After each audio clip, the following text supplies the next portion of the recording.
All right, so let's get started. Are you ready to see today's project featuring my favorite bundle from the Holiday Mini Catalog? We are going to be creating a Hello Friend card. Of course, this is the Scottie bundle. Yes, and I'm going to bring over my mini and share with you where I'm getting all of these things from. It is from the Holiday Mini. And I'm going to flip the page over and you're going to get to see the samples of the cards presented by Stampin Up, the cutest little Scotties and some accessories, and the punch is included with the bundle. So you save 10% when you buy the stamps and the punch together. It's only $36.75.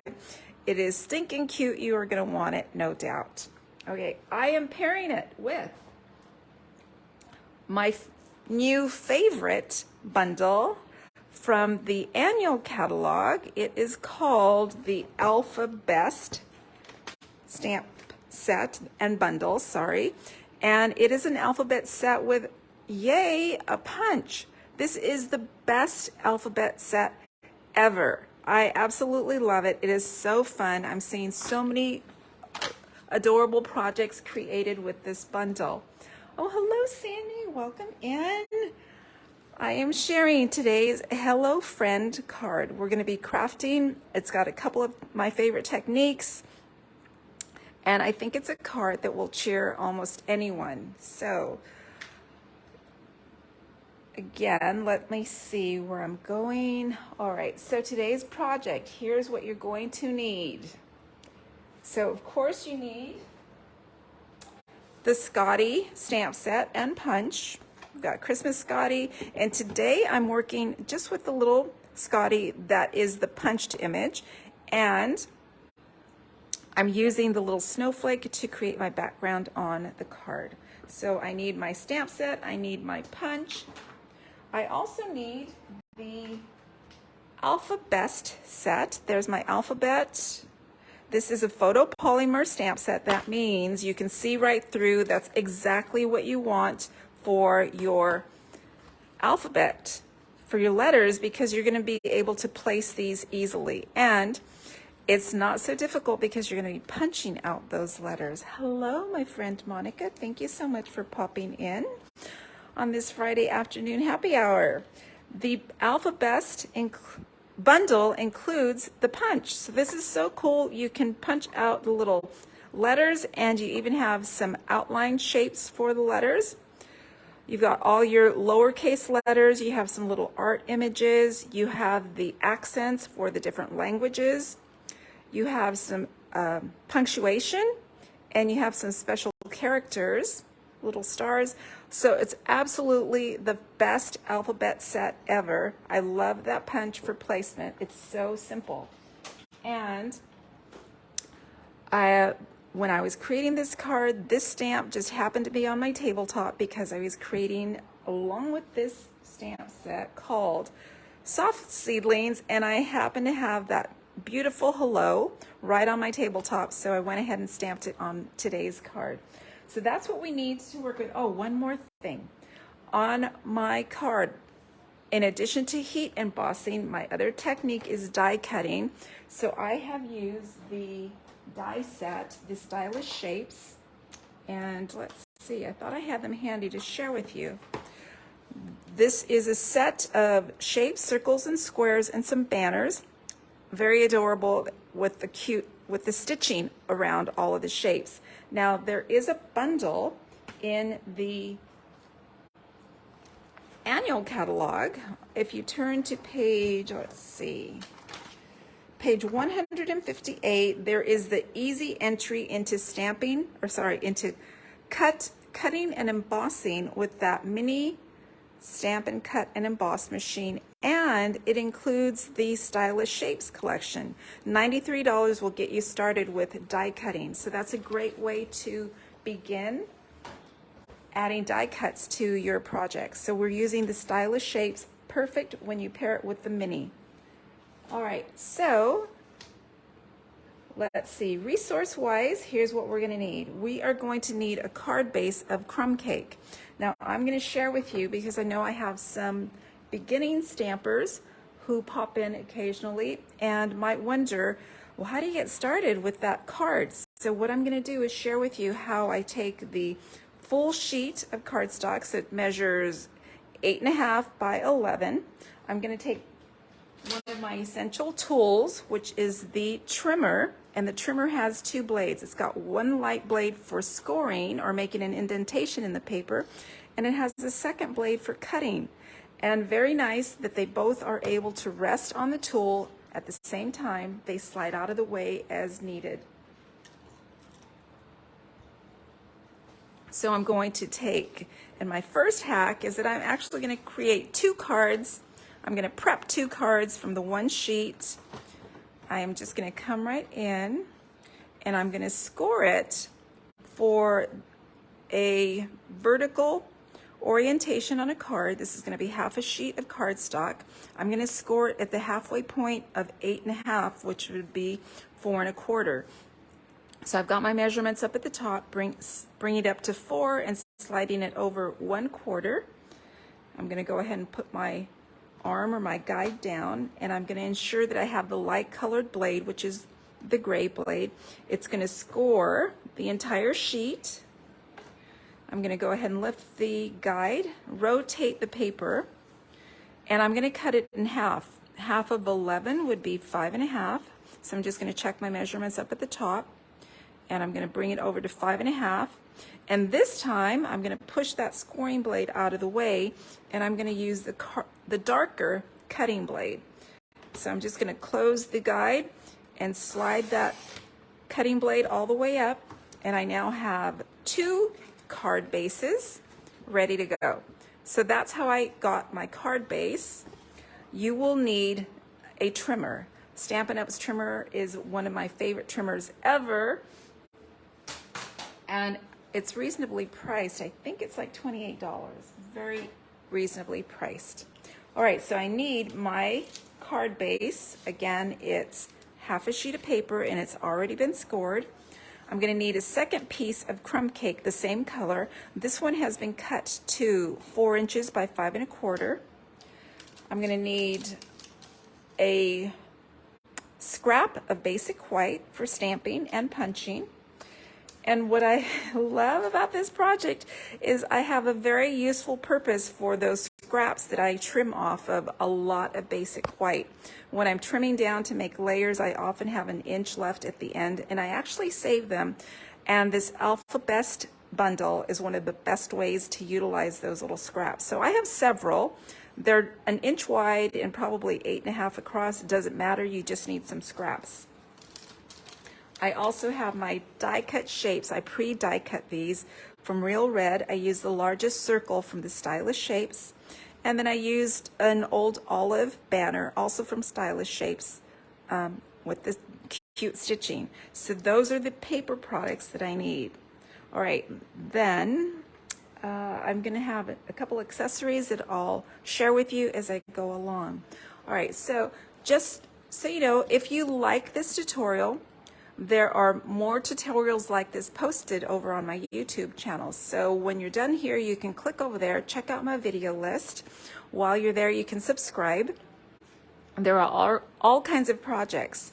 And many times I have more details and more photos over on the blog, which is AnnaMariePalmerin.com. So you can click over to the blog, or you can click over to YouTube and catch me there as well.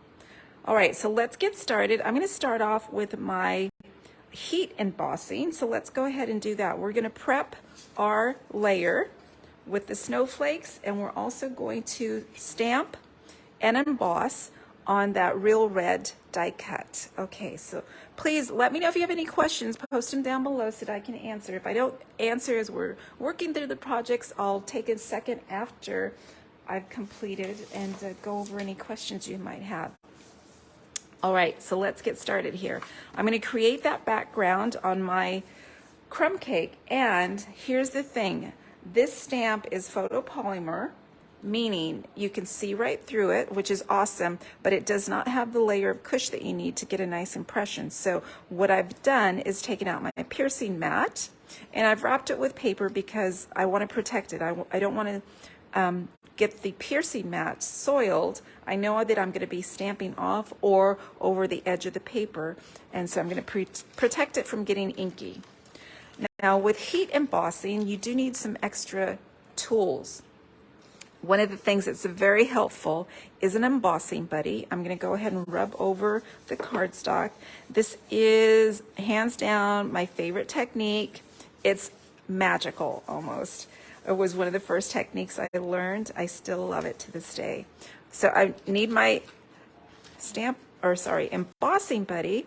And let me just interject at this point too. There's a great kit in the mini catalog. Let's see if I can find it for you. It's over on page 49. There is an embossing additions toolkit, so you can see what's included. We have a tray. We have the, let's see, what would you call those? The tweezers. We have a brush and the embossing buddy. All of these are really helpful for getting your embossing done neatly and easily. The toolkit is $27. I do have the tray and the brushes and the tweezers and the buddy. I purchased mine all separately. There wasn't a bundle when I bought mine, so all of my things are separates. It's so nice that it's now available as a kit. Now when you heat emboss, you need a clear ink, and it's called a watermark stamp pad or a Versamark pad. It's going to ink up clear, and then we're going to add some powder, melt it, and it's going to be magical the way it turns shiny and smooth and just beautiful. So I'm going to create an all-over snowflake background with that little snowflake stamp from Christmas Scotties, and this is just going to be random. There is no rhyme or reason for how I'm stamping. I do want to have some falling off the paper, hence the reason for wrapping my piercing mat. And I'm also taking note that I don't have to have snowflakes in some areas of the background because it's going to be covered anyway. So I don't have to go all the way in. It's going to be covered with the die cut. And at this point you can't really see a lot. I'll show you in just a second.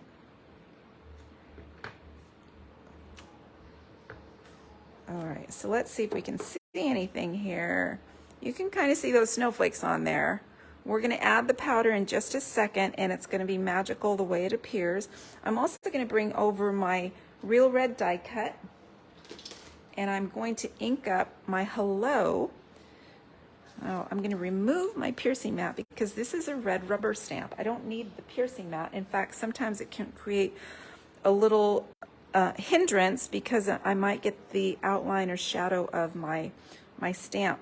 So before I stamp down, I'm going to take out that embossing buddy. On the red, it's a little bit more helpful to have the embossing buddy because those little flecks will show up, and the embossing buddy helps for those flecks to be, or for the paper to resist those random flecks. All right, so I'm inking up the hello in Versamark, and I want it pretty much at the top of my circle. So just pressing down firmly. All right, so I have stamped. I'm going to move my Versamark aside, and I'm going to bring in my embossing powder. My embossing powder is white. I'm not using that large tray.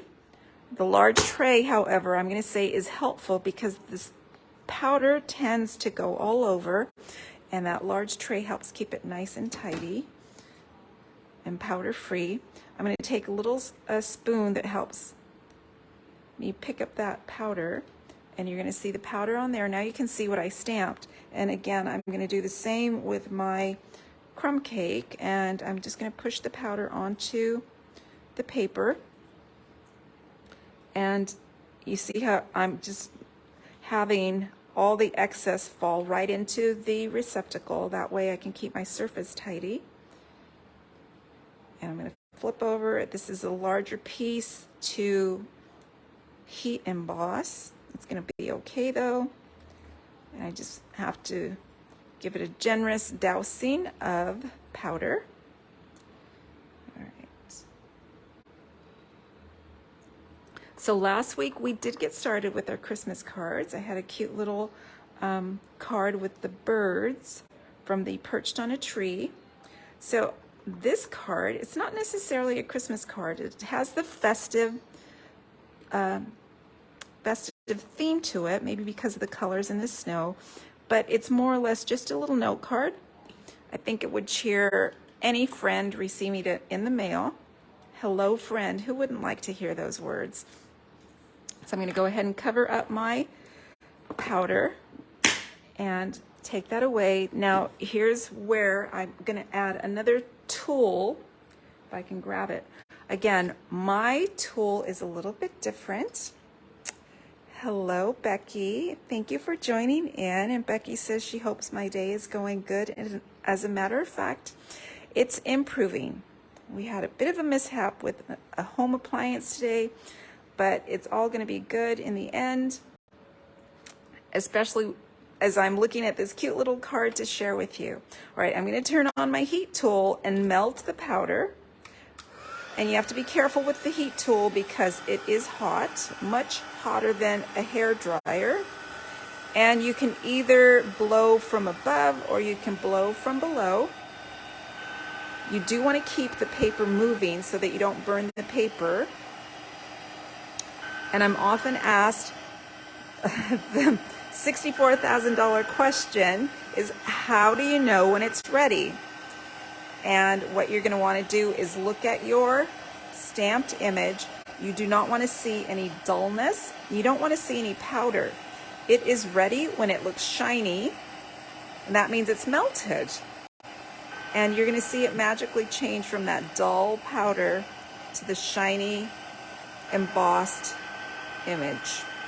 And so this is a larger one. Now, again, I'm holding onto my paper with a little tool. This was created for me by one of my stampers, but you can also purchase the tweezers to hold the paper in that toolkit. So it's a handy toolkit. You will need all of the tools in the kit.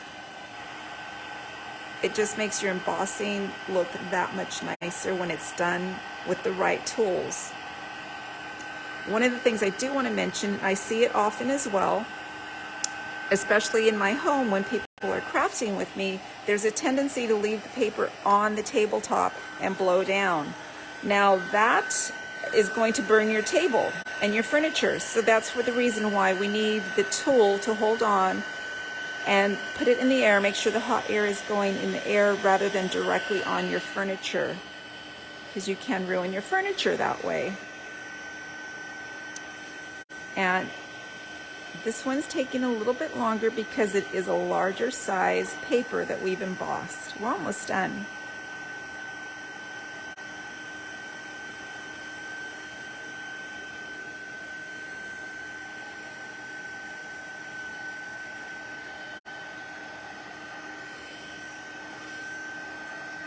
All right, I'm going to drop that one, and I'm going to pick up my circle. And this one will go rather quickly.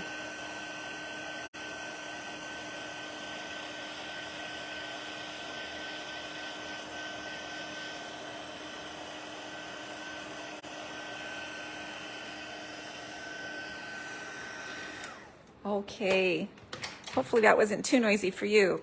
Now I'm going to share with you what that looks like. And look how pretty that looks. I absolutely love the white on the crumb cake, my favorite. That was the theme of another Christmas card I made last week. And I love the white on red as well. The white on the dark goes really nicely. So those are my two embossed elements. I'm going to set these aside. And I'm going to keep it with my card base. Hopefully I won't lose anything. And I'm ready to do a little bit more stamping. I'm going to bring in my Scottie stamp.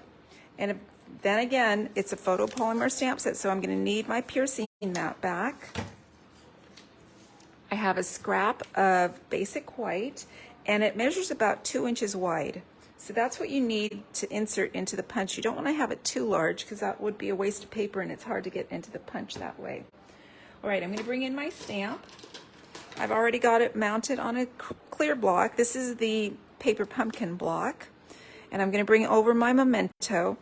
And I'm going to share with you a little trick on getting a good image that has a lot of solid surface to it. So first of all, I'm going to flip my stamp over and ink up upside down. And I'm looking to make sure I've got ink on the entirety of the stamp. It's a solid black image, and you want to make sure you're getting inked up nicely. Now I'm going to press down. I'm going to stamp down. Okay, I'm going to not move it.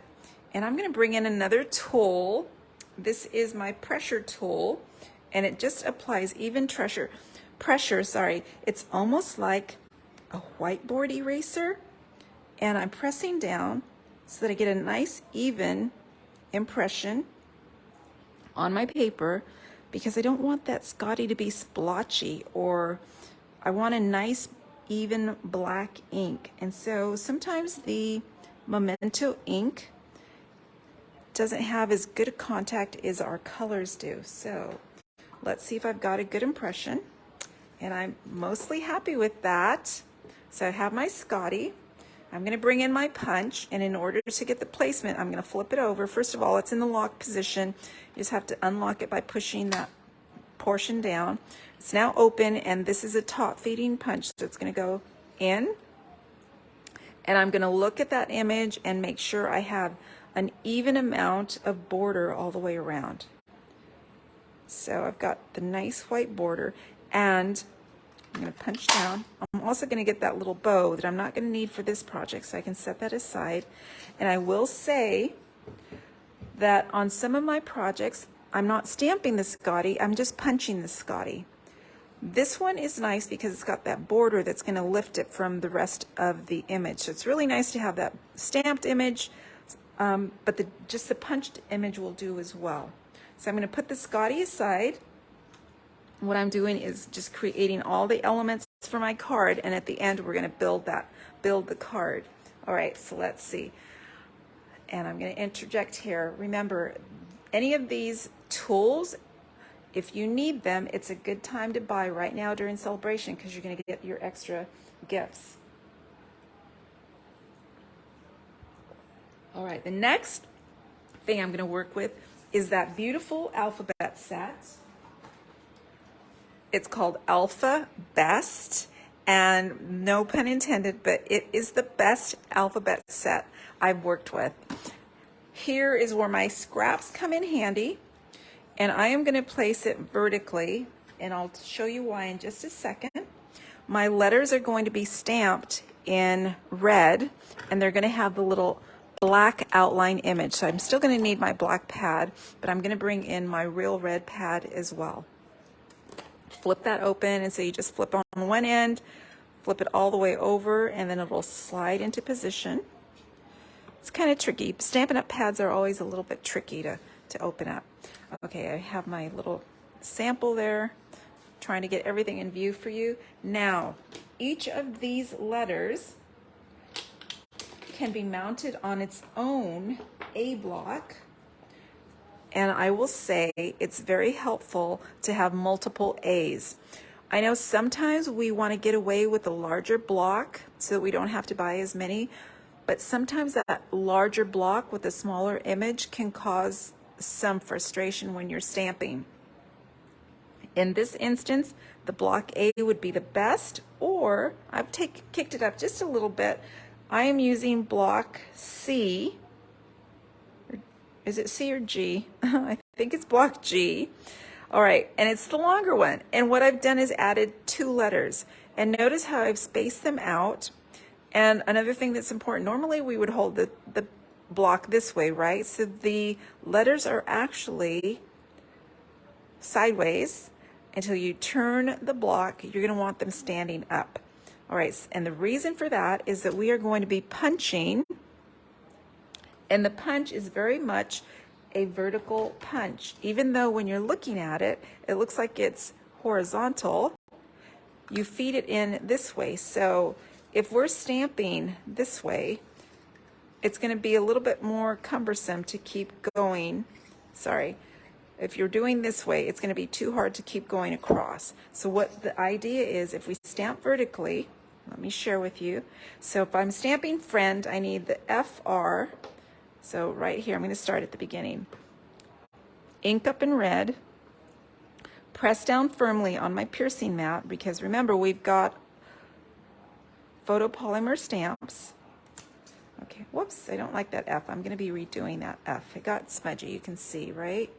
It's not a big deal because, one, it's just a little tiny scrap, and this lettering is so easy to accomplish. It's not like the old alphabet dies that were a little bit more cumbersome. I'm going to clean that stamp because I think I have too much ink on it, is what happened. So I'm just going to clean the stamp and give it a second try. So now I just need the F, but I'll go ahead and do another full inking and press down. Better. So I have FR, and let's see if I'm going to just get another piece of paper. Then I'm going to have the IE. So as I said, this is the perfect project for all your scraps in your scrap bin. IE, and then I need the ND. Let's see where that is, see if I haven't lost it yet. Here we go. ND in real red. Okay, so now I'm going to go ahead and stamp the outline to each of these letters. And you have choices. You could create a little background, a spotty background, one with leaves, one that has little dotted frames, some that has stripes, and then there's a solid as well. So you could create any background you want. I just want the outline, and I'm going to be stamping that in Memento Black. And here I am with my block A, right? Because that's the best size for the little alphabet. And I'm going to now outline my letters. And I can see right through. So even if I stamped crooked, I'm going to be able to fix that when I punch. So I have FR.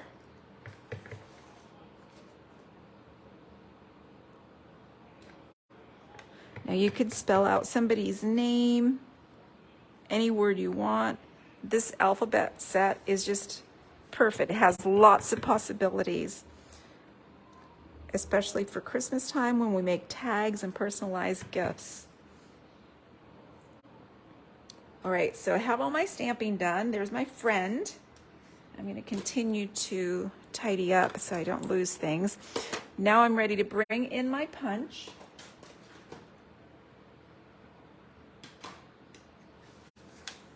And I'm going to slip it in from the side, and here's where you're going to get to center and make sure you like the alignment of the paper in the punch. See how easy this is? Now, don't get me wrong, I love some of my die alphabet sets, but they're a lot more work to stamp and cut than this little punch. I think one of my mantras is I love a punch.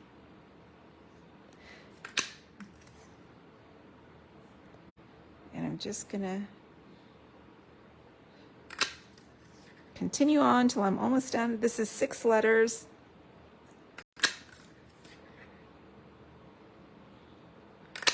There we go. And I'm done. So perfect for the scrap. Done with that punch. Hopefully I didn't lose any of my letters. They didn't pop away. And I think I am ready to assemble. All right, let me get some of these things out of the way so I don't get inky or messy. Bring that in. I'm gonna get rid of my pressure tool. And again, if you have any questions, go ahead and post below. Sandy says she loves it. Thank you, Sandy. You're so sweet. I'm gonna bring in my essential tool, my bone folder. Earlier we cut and we scored our card base, and I'm going to interject again. Stampin' Up! Has the best card stock. It is a great weight for a card base. If you go to the craft store and you find a pretty color, chances are it's not going to be the right weight. You don't want it put forth all your effort and creativity on a card, and then the materials or the supplies not be right. So you want to make sure you have good quality cardstock. Right, the next thing I'm going to do, I am going to go ahead and bring in my stamped background and my die cut and my little label. Now you're going to notice, right, I have the old olive peeking on both sides. The tag appears to be a little short, so we can solve that just by snipping it. Nobody's going to see behind it, so we're just going to snip and extend this little banner, and it's going to go from here pretty much to here, right? And I want it to, let's see, I want it to be even. So what I'm going to do, let's see if I could measure how far apart that is. Let's see, someplace on my tabletop I do have my ruler, and I needed to have about 1 1/4 gap in there. So okay, so let's do this. I'm going to use my grid paper here, line it up. Silly me, I have my grid paper here, which would help me measure, and just double check there's an 1 1/4 inch in between there, and I can see my banners aligned down here because I'm watching my grid lines. I'm going to add a little dot of my favorite glue, my favorite adhesive,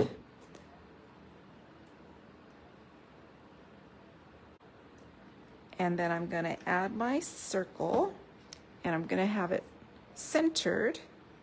So just bringing this in and bringing it down, and I'm trying to go slowly so that my hello is not askew either. All right, now it's liquid glue, so it needs a little bit of time to adhere. Not going to move it yet. What I do want to do while I'm waiting for that to dry, I can bring in my stamped layer and add some adhesive. I'm going to bring in my acrylic sheet, my seal,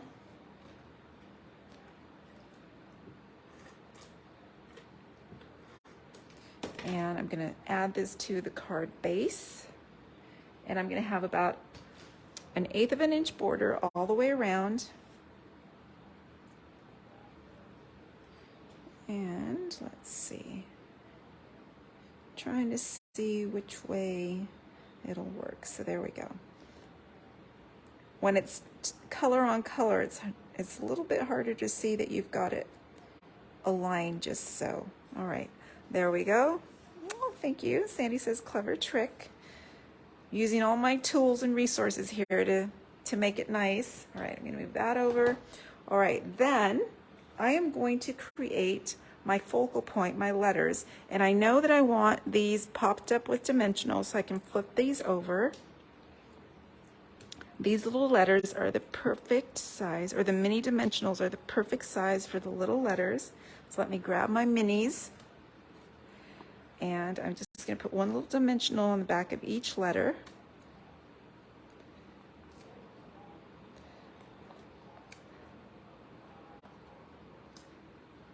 This little stamp set makes me happy. Both of them, perfect partners. That's the name of another promotion coming up right now, beginning September 1st. Right now, demonstrators can order special dies that coordinate with cute standalone stamp sets. And when they become available September 1st, everybody's going to have a chance to order them, and that promotion is called Perfect Partners. All right, so now I'm going to need my F to start, and I'll show you the way I work. I work from the outsides in, so I'm just going to kind of center that in, and then I'm going to need my D and go on the other end and work my way in. Try to align that straight. Now, as much as I try to be perfect, I want it to look professional, but remembering that it is handmade. So the recipient's going to appreciate how nice it looks, but will also appreciate any little customizations. Read mistakes. So F-R-I before E. Who forgets that? Do you still remember those little triggers for our memory? That must have been, I think that was a first grade phonics lesson. Okay, F-R-I-E-N. One more letter. And just squeeze it in there. Now, here's what I mean. This one kind of, I steered away from my starting at both ends. I'm going to lift that and see if I can pull it over just the tiniest bit. I want a little bit more space there. There we go. All right, so hello, friend. I'm liking it. What do you think? I'm thinking this would be a really sweet note card.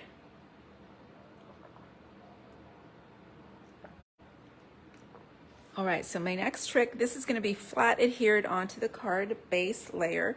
So I can either get my snail, or in my case, I'm going to use my fave. Add a little Tombow. Thank you, Sandy. Sandy says fabulous. I love it. Of course. Now on this card, I'm not sure. What do you think? Is it the star of the show, the alphabet, or that Scottie? I think they're the perfect partners. And I'm just going to go ahead and add that right there. Now, this is a great project too because it's not going to have a lot of embellishment. I think the elements kind of speak for themselves. I'm going to get my little Scottie back, and I want him to be popped up with dimensionals. And the minis will work. And I'm going to make sure he's supported nicely.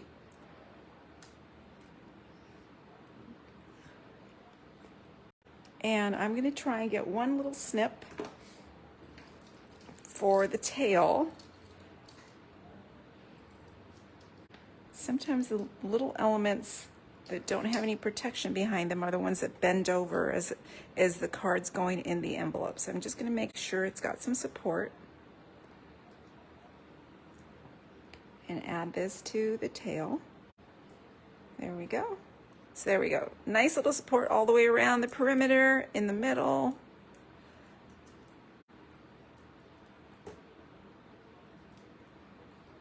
There we go. Oh my. Okay, so I'm gonna have my friend right like so. Now I'm not done yet. Let's see.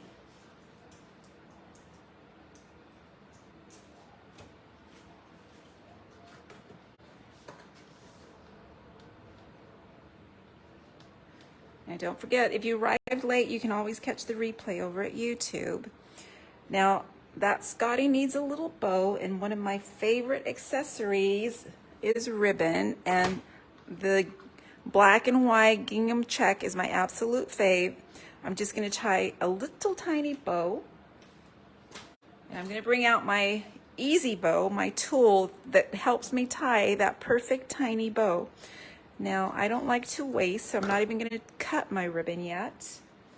Hang on, let's see, just a second here.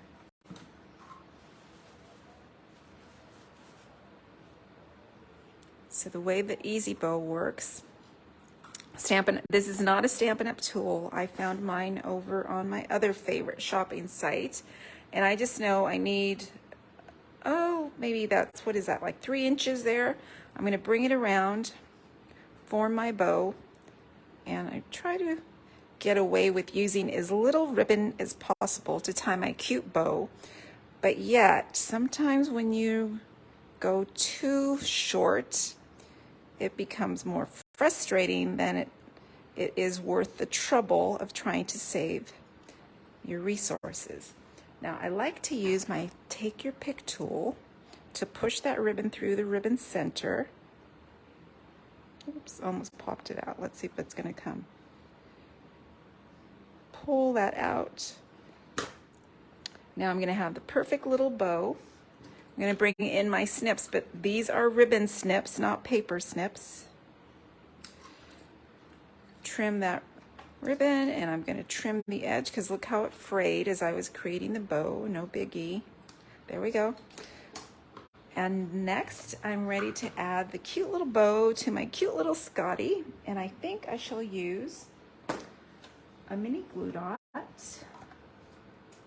I have my roll of glue dots right here, and I like to go direct to the glue dot, keep my fingers out of it, pull off that glue dot, put it back, and I'm going to bring him in and add that little bow to the cute little Scottie. And there you go, a cute little hello friend Scottie card. And I think I like the card. What do you think? I think it's pretty fun. I can see mass producing these. I think the biggest challenge is the background stamping, but I love the way the snowflakes look when they are embossed in white on the crumb cake. I love the color combinations. So any questions, post right below, or your comments. Thank you, Pam says adorable. I'll give you a minute in case you have any questions. I do want to point out this alphabet stamp, it has everything that you need, the extra characters, the punctuation, the little outline stamps, and it coordinates with the punch, which will punch out all these little images. And you could even add extra elements like a little bunch of flowers or a little bunch of stars to make it look super cute. You save 10% when you buy the stamp set and the punch at the same time. So now I have 2 Hello Friend cards to send with that adorable Scottie. So this would be my Winston, the black Scottie. And I'm just going to give a shout out again for the Christmas Scottie card class, which is coming up. It's a pop-up class, which means you only have until the 20th of this month to decide you want to join. And I'm going to encourage you to join. $10 of every class goes directly to sponsor the homeless pets here in Riverside area, Southern California area. Mary S. Roberts helped me find my Winston, or should I put it the other way around, helped Winston find me in his forever home. I have gotten nearly 12 years of dedicated service from Winston, and he has my heart, and I have Mary S. Roberts to thank for it. So I really appreciate when you can help and support an organization that helps make families so happy. All right. Well, thank you, Debbie. Yes, it is a great cause. I absolutely love and appreciate Mary S. Roberts. Okay, so if you want to learn more about other classes I have coming up, or if you'd like to get card tutorials or special notifications when there are deals going on with Stampin' Up, subscribe to my email list. I send them out when the classes and specials are coming up. I think I have the link at the top of the video. And I want to thank you so much for joining me. I appreciate you spending a little bit of time on a Friday afternoon. And I hope that you have a wonderful weekend and get a bit of crafting in. Until next Friday, when I see you back here at 4 o'clock for happy hour. Cheers.